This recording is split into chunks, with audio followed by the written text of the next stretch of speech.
రాశిలోనే కుజభగవానుడు అర్ధాష్టమ రవి బుధ కేతు సంచార స్థితి ప్రభావ స్థితి ఉండడం వలన కొద్దిపాటి స్వల్పమైనటువంటి అంతర్గత శత్రువులు పొంచి ఉన్నారు.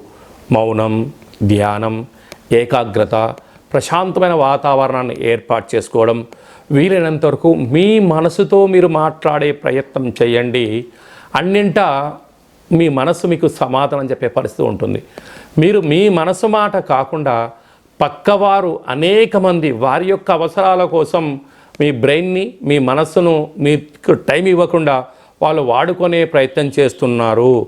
కనుక ఇలాంటి కాల సమయంలో ఏకాగ్రత, ఏకాంతంగా ఉండడం, ప్రశాంతంగా ఉండడం, మౌనం, ధ్యానం, ఆసనం వేయడం వలన మీ మనస్సు ప్రశాంతత కలిగి మీరు అనుకుంటున్న అన్ని పనులలో విజయం ఎక్కడ ఉంటుంది, విజయానికి ఎందుకు ఇబ్బందులు కలుగుతున్నాయి, వాటిని ఎలా అధిగమించాలో